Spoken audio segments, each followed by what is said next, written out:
دیکھا ہے ان صحابہ کرام کی گواہی ہے کہ مصطفیٰ جیسا بزم کائنات میں کوئی نہیں آیا۔ حضرت ابو ہریرہ رضی اللہ تعالیٰ عنہ جو سائے کی طرح آقا دو جہاں محمد مصطفیٰ کے ساتھ ساتھ رہنے والے ہیں، ہم نے عرض کی پیارے ابو ہریرہ آپ ذرا بتائیے آقا دو جہاں کی مبارک زبان سے ایک بول ایک جملہ نکلتا ابو ہریرہ اپنے سینے کی تختی پہ اسے منقش کرتے۔ عرض کی یا ابو ہریرہ ذرا بتائیے ہمارے نبی محمد عربی کیسے حسین تھے؟ آپ فرماتے ہیں ما رأیت شیئا احسن من رسول اللہ صلی اللہ علیہ وسلم۔ ابو ہریرہ فرماتے ہیں کہ میں نے اپنی آنکھوں سے تاجدار کائنات محمد مصطفیٰ سے بڑھ کر کوئی حسین اور سونا نہیں دیکھا۔ حضرت ابو ہریرہ نے چاند کی چاندنی بھی دیکھی ہوگی، تپتے دوپہر کا روشنی بکھیرتا سورج بھی دیکھا ہوگا، پھولوں اور کلیوں کا کھلنا بھی دیکھا ہوگا، لیکن ابو ہریرہ فرماتے ہیں کائنات کے تمام حسین مناظر میں اگر سب سے بڑھ کر کوئی حسین منظر ہے تو وہ چہرہ بدعا کا منظر ہے۔ آقا دو جہاں کی اور صحابی حضرت جابر بن سمرہ واقع دو جہاں محمد مصطفیٰ کے حسن کو بیان کرتے ہوئے کہتے ہیں کہ میں تاجدار کائنات محمد مصطفیٰ کو 14ویں چاند کی رات ہے کھلے میدان میں دیکھتا ہوں، آپ نے سرخ رنگ کا لباس پہن رکھا ہے۔ میں نے آقا دو جہاں کو جب اس لباس میں ملبوس دیکھا، آقا دو جہاں ویسے تو حسن و جمال کے پیکر تھے ہی، لیکن آپ کو جب اس لباس میں دیکھا تو آپ کے حسن کو 4 چاند لگے ہوئے تھے۔ میں نے پھر دیکھا آسمان پر بھی چاند چمک رہا ہے۔ اب میرے سامنے 2 چاند تھے، ایک آسمان کا چاند دوسرا عاشقوں کا چاند۔ فجعلت انظر الى القمر والى رسول اللہ صلی اللہ علیہ وسلم۔ حضرت جابر بن سمرہ فرماتے ہیں کہ کبھی میں آسمان کے چاند کو دیکھتا، کبھی یامنا کے مہتاب کو دیکھتا، دیکھتا رہا، کبھی اس چاند کی طرف نظر، کبھی اس چاند کی طرف نظر، دیکھو تو صحیح ان دونوں چاندوں میں کون سا چاند زیادہ حسین ہے۔ حضرت جابر بن سمرہ بالآخر اپنا نتیجہ نکالتے ہوئے بیان کرتے ہیں، کہتے ہیں فلا رسول اللہ صلی اللہ علیہ وسلم احسن من القمر۔ میں اس نتیجے پر پہنچا کہ تاجدار کائنات محمد مصطفیٰ چاند سے بڑھ کر حسین ہے۔ نعرہ تکبیر، نعرہ رسالت، نعرہ تحقیق، نعرہ حیدری، علماء علیہ السنت۔ امی عائشہ صدیقہ رضی اللہ تعالیٰ عنہ آقا دو جہاں کی محبوبہ، آقا دو جہاں کی محبوب بیوی، محبوبہ محبوب رب العالمین امی عائشہ صدیقہ کی بارگاہ میں ہم نے عرض کی اماں جان ذرا آپ بتائیے ہمارے نبی محمد عربی کیسے حسین تھے؟ آپ فرماتی وَكَانَ أَحْسَنَ النَّاسِ وَجْهًا وَأَلْوَنَهُمْ وَأَنْوَرَهُمْ لَوْنًا۔ آپ فرماتی ہیں کہ تاجدار کائنات محمد مصطفیٰ انسانوں میں سب سے بڑھ کر حسین ہیں۔ آپ کا چہرہ فتوحات کائنات کی تمام منور، تمام چمکیلی چیزوں سے بڑھ کر منور بھی ہے، چمکیلا بھی ہے۔ اور پھر امی عائشہ صدیقہ اپنا مشاہدہ بیان فرماتی ہیں کہ میں نے تمہارے نبی محمد عربی کو دن کی اجالے میں بھی دیکھا، رات کی تاریکی میں بھی دیکھا۔ میں جانتی ہوں، میں تمہیں بہتر انداز سے بتا سکتی ہوں کہ تمہارے نبی محمد عربی میرے شوہر نامدار، میرے سر کے تاج محمد عربی کتنے حسین ہیں۔ آپ اپنی ایک رات کی آپ بیتی بیان کرتے ہیں، آپ فرماتی ہیں کنت اخیط فسقط منی الابرار۔ رات کا وقت ہے، میں چراغ جلا کے کپڑے سی رہی تھی، اچانک چراغ بجھ گیا، میرے ہاتھ سے سوئی گر گئی، میں نے اندھیرے میں ہاتھ آگے پیچھے مارا، ٹٹولا، تلاش کی، لیکن وہ گم شدہ سوئی مجھے نہ ملی۔ پھر فرماتی ہیں فدخل رسول اللہ صلی اللہ علیہ وسلم فتبینت عبرت بشعاع نور وجہی۔ پھر تھوڑی دیر گزری، تاجدار کائنات محمد مصطفیٰ میرے گھر جلوہ فرما ہوئے۔ آپ کی تشریف آوری کی دیر تھی، آپ کے گھر میں آنے کی دیر تھی۔ جو ہی آپ کے مبارک قدم میرے گھر میں پڑتے ہیں، گھر کا ایک ایک ذرہ آپ کے چہرے والضحیٰ کی روشنی سے جگمگا اٹھتا ہے، اور میں آقا دو جہاں کے مبارک چہرے کی چمک سے، نورانیت سے اپنی گم شدہ سوئی کو تلاش کر لیتی ہوں۔ اعلیٰ حضرت کے بھائی مولانا حامد رضا فرماتے ہیں سوزن گم شدہ ملتی ہے تبسم سے تیرے، سوزن گم شدہ ملتی ہے تبسم سے تیرے، شام کو صبح بناتا ہے اجالا تیرا۔ متشمل سامعین و حاضرین، آئی علی المرتضیٰ شیر خدا سے پوچھتے ہیں پیارے علی، آپ نے آنکھ کھولی تو سب سے پہلے آپ نے جس چیز کو دیکھا وہ ذات مصطفیٰ کو دیکھا، چہرہ مصطفیٰ کو دیکھا۔ پیارے علی، آپ کا بچپنا مصطفیٰ کی گود میں گزرا ہے۔ پیارے علی، آپ کی جوانی مصطفیٰ کریم کی دہلیز پہ گزری ہے۔ پیارے علی، ذرا بتائیے تو صحیح ہمارے نبی محمد عربی کیسے حسین تھے۔ علی المرتضیٰ شیر خدا نے آقا دو جہاں کا مبارک حلیہ بھی بیان کیا، یا یوں کہہ لیجئے آقا دو جہاں کی مبارک صورت بھی بیان کی، اور ساتھ آقا دو جہاں کی سیرت بھی بیان کی۔ علی المرتضیٰ شیر خدا فرماتے ہیں آقا دو جہاں کا مبارک حلیہ بیان کرتے ہوئے آپ فرماتے ہیں لم یکن رسول اللہ صلی اللہ علیہ وسلم بالطویل الممخط ولا بالقصیر المتودد وكان ربعة من القوم لم يكن بالجعد القطد ولا بالسبت وكان جعدا رجلا لم يكن بالمطهم ولا بالمكلثم وكان في الوجه تدبير أبيض مشرق وكان في الوجه تدبير أبيض مشرق أضعج العينين أهدب الأشفار جليل المشاشر والكتد أجرب ذو مصربة حسن الكفين والقدمين إذا مشى يتقلب كأنما يمشي في السبب بين كتفيه خاتم النبوة وهو خاتم النبيين أصدق الناس اللهجة أجبد الناس الصدر ألين معريك أكرم معشيرا من رآه بديهة هابا ومن خالته معرفة أحبا يقول ناعته لم أرى قبله ولا بعده مثله صلى الله عليه وسلم۔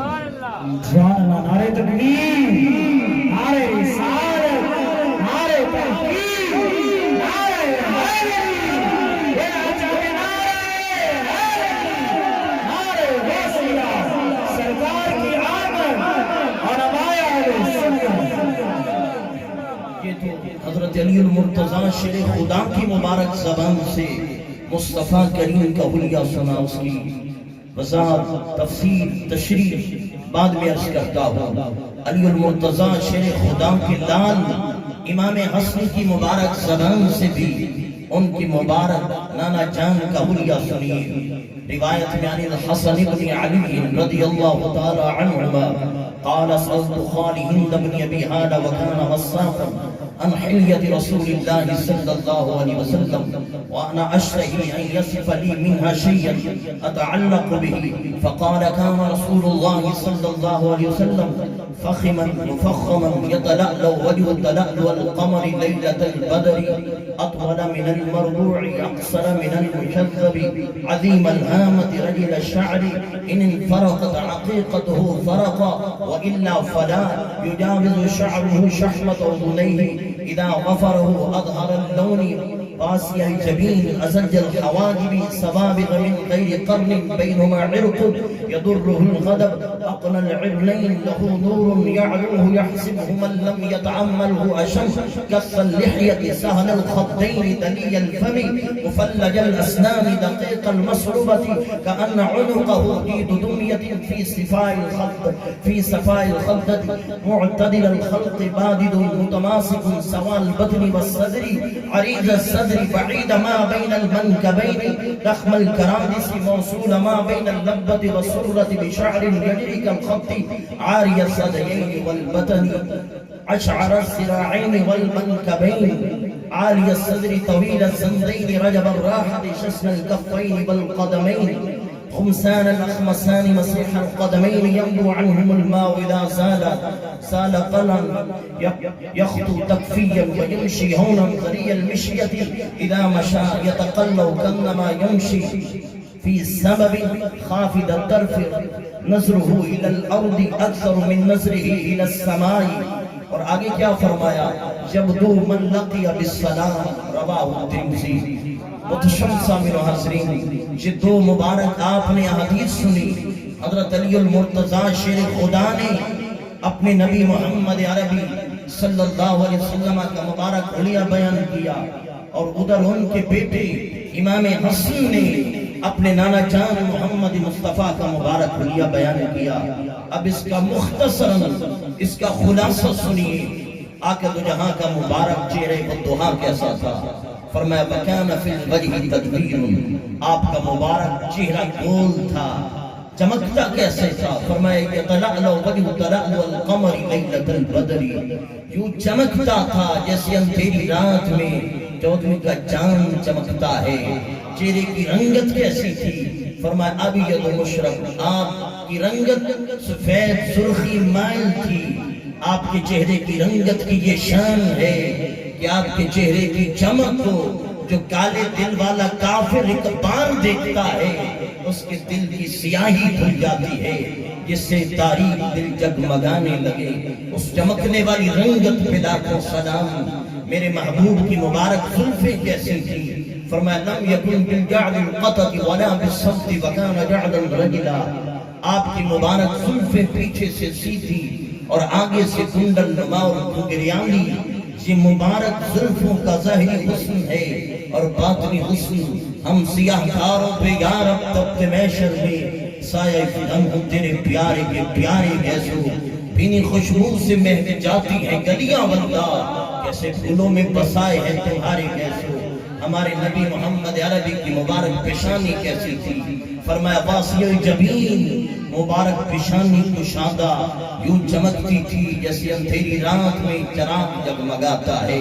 جس کے ماتھے شفاعت کا صحرا رہا اس جبین سامت پہ لاکھوں سلام. نعرہ تکبیر، نعرہ رسالت، نعرہ تحقیق، نعرہ حیدری. سرکار کی آمد، بنٹھار کی آمد، سونے کی آمد، اور ہمارے اہل سنت.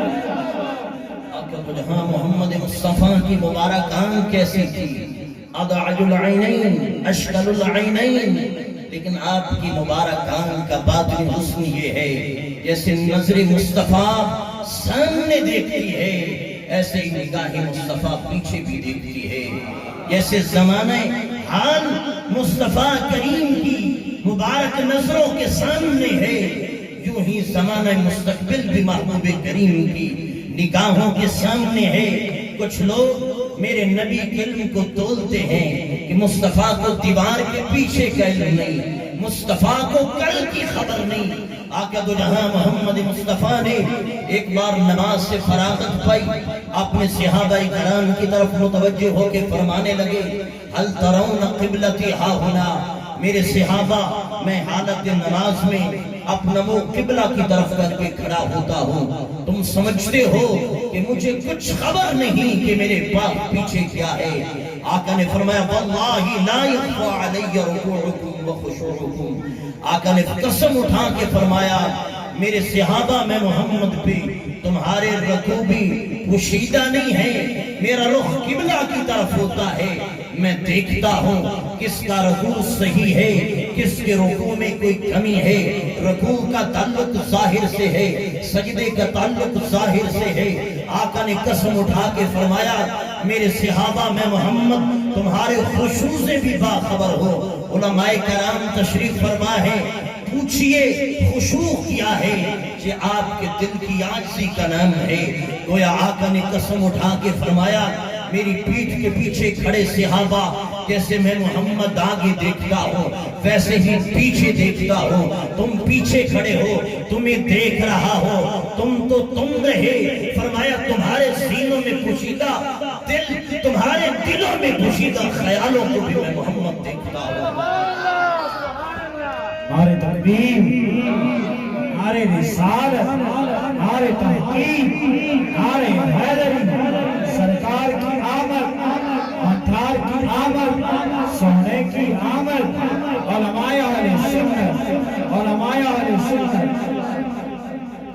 وہ محبوب کریم صلی اللہ علیہ وسلم جس کے اوپر ہمارے دلوں کے خیال پوشیدہ نہیں، تو کیا خیال ہے اس نبی کے اوپر دیوار کے پیچھے کیا ہے یہ پوشیدہ ہوگا؟ سر عرش پر ہے تیری گزر، دل فرش پر ہے تیری نظر، ملکوت و ملک میں کوئی شے نہیں جو تجھ پہ یا نہ ہو۔ متشمسہ من حاضرین، میرے کوئی بھائی کہتے ہیں حضور کو کل کی خبر نہیں، اور تو کس کل کی خبر بات کرتا ہے؟ آقا دو جہاں نے ہزاروں سال بات کیا ہونا ہے۔ تاجدار کائنات محمد مصطفیٰ نے اس کی بھی خبر دی ہے، صحیح بخاری کی روایت ہے، ایک دن آقا دو جہاں صبح سے لے کے شام تک خاموش بیٹھے رہے، اچانک کھل کھلا کے مسکرا پڑے۔ صحابہ نے عرض کی مما تضحک یا رسول اللہ، پیارے حبیب اچانک آپ مسکرائے کیوں ہیں؟ آپ نے ارشاد فرمایا من ضحک رب العالمین، میں نے اپنے رب کو مسکراتے ہوئے دیکھا ہے، میں بھی مسکرا پڑا ہوں۔ صحابہ میں تجسس اور شوق کے ملے جلے جذبات میں عرض کرنے لگے یا حضرت بتائیے تو صحیح رب رحمان کیوں مسکرائے ہیں؟ آقا دو جہاں نے رب رحمان کے مسکرانے کا پورا پس منظر ارشاد فرمایا، فرمایا میرے غلاموں میں یہاں بیٹھا تھا، میرے سامنے قیامت کے مناظر تھے، میں نے دیکھا قیامت برپا ہوئی، حساب و کتاب کا مرحلہ شروع ہوا، پھر دیکھا جنتی جنت میں جانے لگے، جہنمی جہنم میں جانے لگے، پھر مرحلہ شفاعت شروع ہوا، نبیوں ولیوں حتیٰ کہ بچوں کی شفاعت سے جہنمی جہنم سے راحت اور آزادی پا کے جنت میں داخل ہونے لگے۔ بالآخر آخری وہ انسان جس کے دل میں ذرا بھر ایمان تھا وہ بھی جہنم کی آگ میں جل رہا ہے، رب رحمان نے اس پہ نظر ڈالی، اسے جہنم کے اندر سے نکال کے جہنم کے کنارے پہ کھڑا کر دیا۔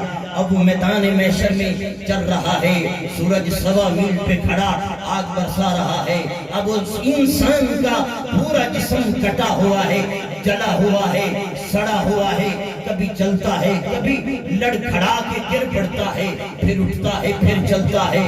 آقا دو جہاں نے فرمایا ترفعو لہو شجرہ، اس کے سامنے ایک گھنا سہانا چھو چھڑکتا درخت نمودار ہوتا ہے۔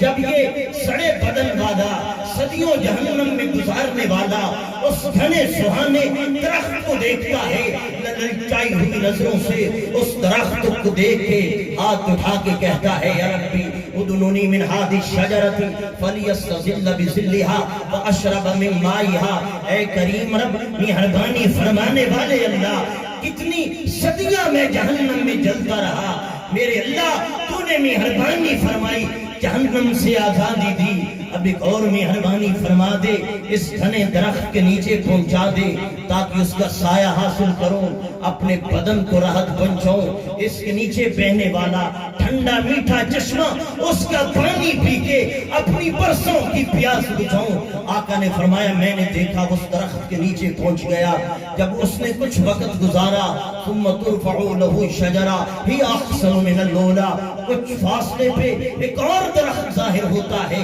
جو پہلے سے بڑھ کر گھنا بھی ہے، پہلے سے بڑھ کر سایہ کار بھی ہے، پہلے سے بڑھ کر اس کا چشمہ ابل رہا ہے، اس کے چشمے کی چھوارے اور فوارے اٹھ رہی ہیں، یہ للچائی ہوئی نظروں سے اس درخت کو بھی دیکھتا ہے، اللہ کی بارگاہ میں عرض کرتا ہے، اس درخت کے نیچے پہنچ جاتا ہے، بالآخر کرتے کرتے یکے بعد دیگرے کئی درخت نمودار ہوتے رہے، اللہ کی بارگاہ میں زاریاں کرتا کرتا ان درختوں کے سائے پاتا پاتا جنت کے عین دروازے پہ جا پہنچا.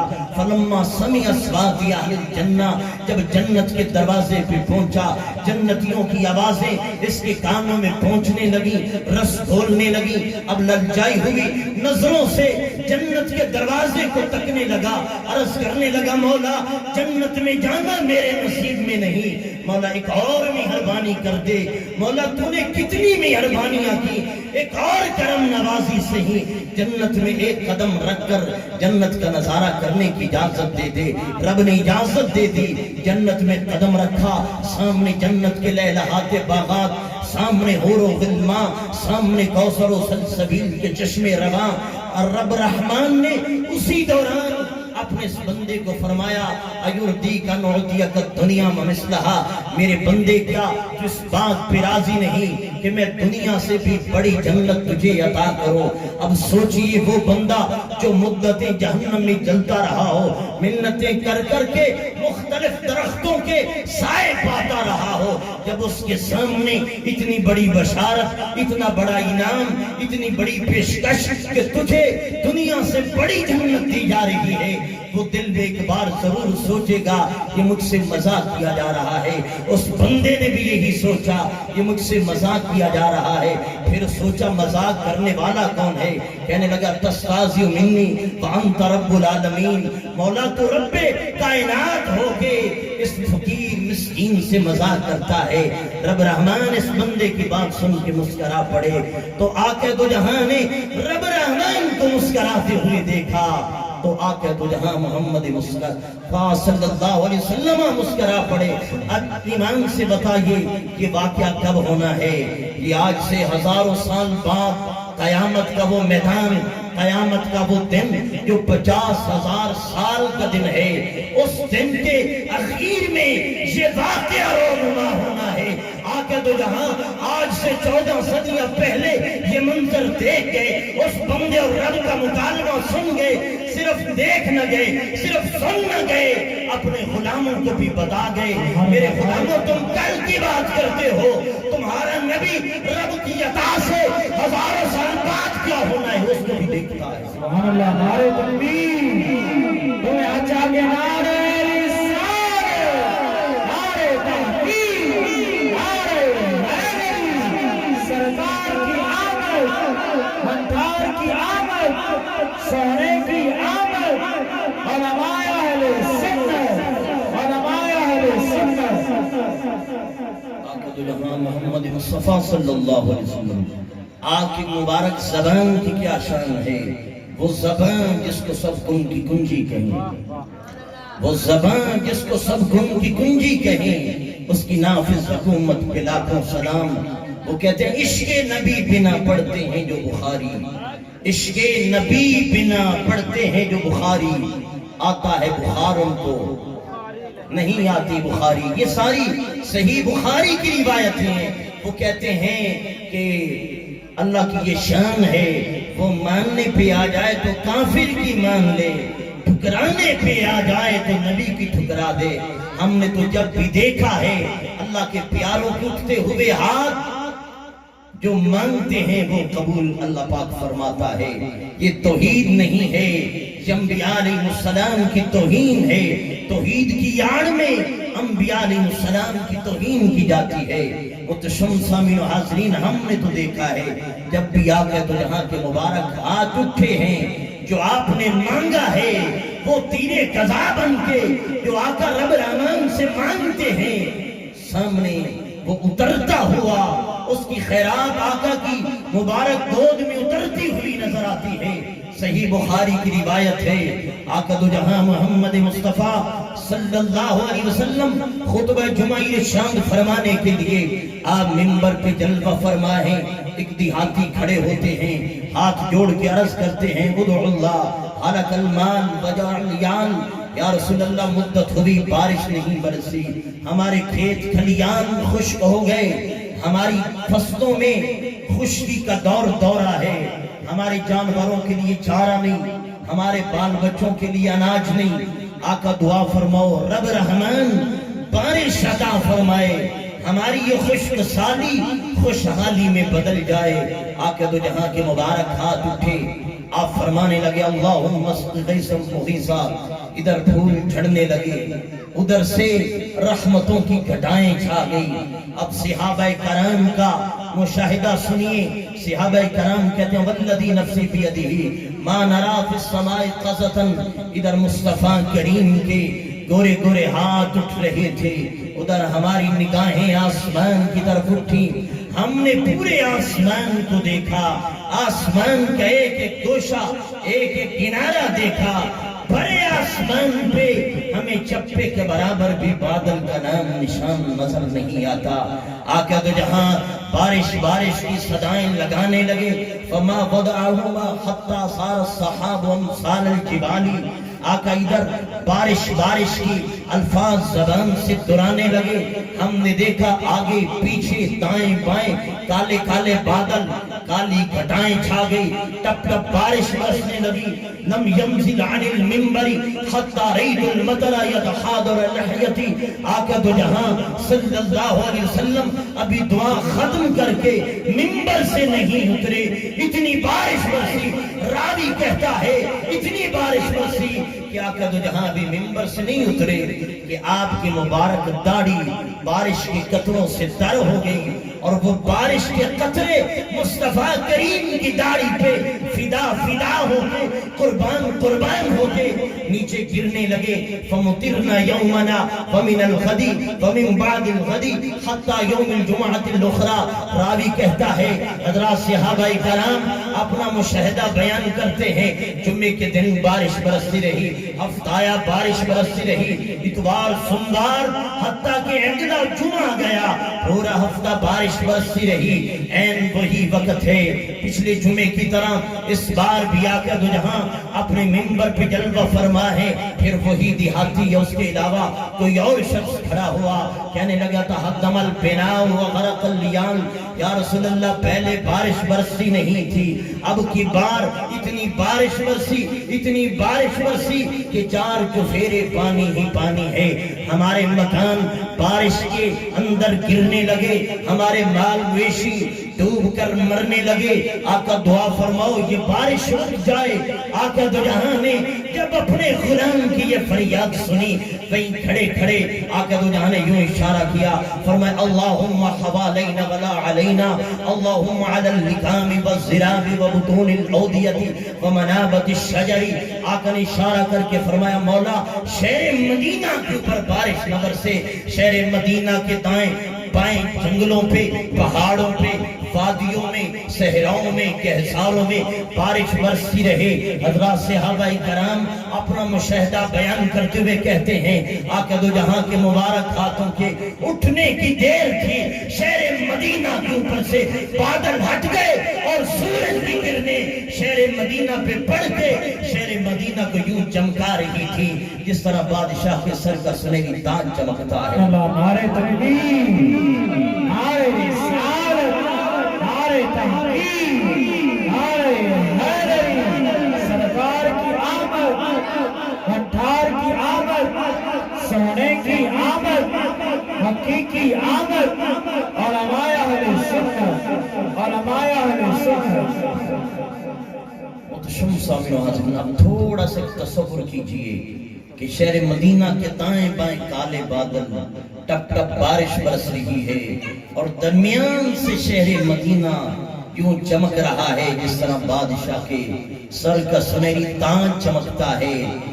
شمس آمین و حاضرین ثابت ہوا بادل کا موسم نہیں تھا، مصطفیٰ کریم کی زبان سے بارش کی دعا کی الفاظ نکلتے ہیں، بارش کا سماع بن جاتا ہے، پھر بارش کی آقا کے مبارک ہاتھ اٹھے، بارش دھوپ میں بدل گئی۔ وہ زبان جس کو سب گن کی گنجی کہیں، اس کی نافذ حکومت پہ لاکھوں سلام۔